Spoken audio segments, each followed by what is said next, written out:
More Earth Science coming at you.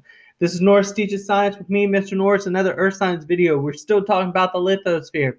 And today I present to you mass movement.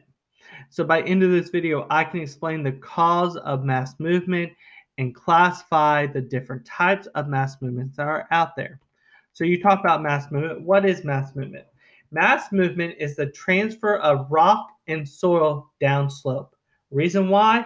Gravity. Gravity factors into all types of mass movements. Now, what triggers mass movements? There's really 4 triggers, but the first 2 is water. Heavy rain and rapid snow melt can actually saturate the surface. Makes it a little easier for particles to slide past one another when they're on a slope. I know I have been on a sloped surface, a little hill, playing with friends. We were doing something, and I was running, and I definitely slipped and fell all the way down the slope because the water made it very saturated and very slippery. Kind of what's happening here with the particles. Over steepened slopes can actually give a greater chance.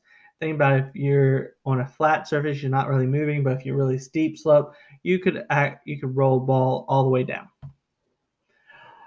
Other triggers: removal of vegetation. What the problem here is, vegetation likes to keep the soil intact. The roots keep the soils there. So if you remove the vegetation, the soil is just already ready to just move. And earthquakes are there. I did a whole 3 videos about earthquakes.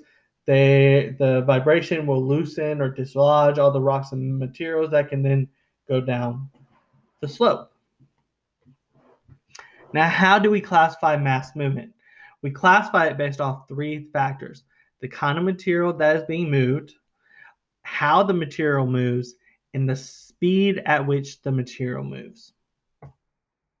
So here are the types of mass movements we're going to talk about: rock falls, slides, slumps, flows, avalanches, and creeps. All right, rock falls.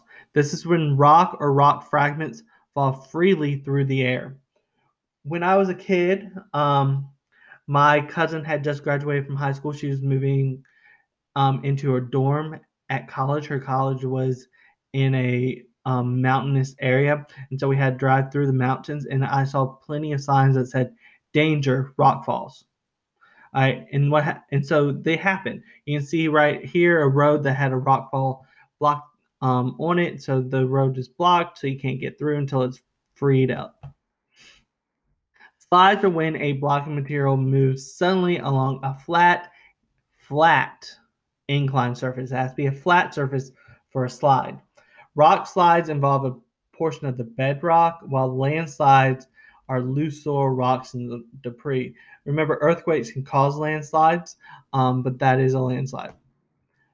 Slumps are the downward movement of a block of material along a curved surface. All right, people get slumps and slides mixed up. The difference is a slide is flat, slumps are like a curve. Think about you slumping down into your chair. Flows. This is when there's a large amount of water that is moving downslope with material.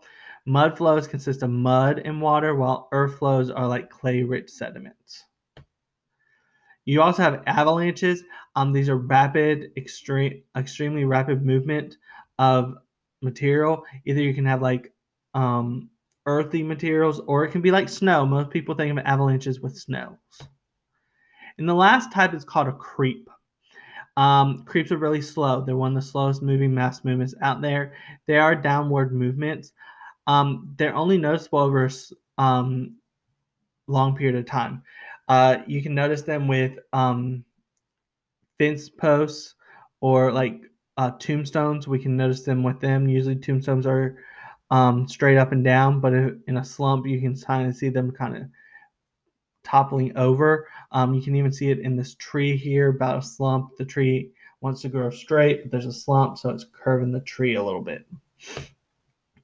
And there are some preventative actions we can take so that we're not falling victim to the dangers of these mass movements or these mass movements happening altogether. We could dig a series of trenches to divert running water. We can construct protective fences on highways so the rocks don't fall into the road. You can have retaining walls to help stabilize weak slopes, or just don't build on a steep slope. That's a thought. But this is a little bit about mass movement. I hope you learned something today. And like always, I'm Mr. Norris, and I'm out for this video.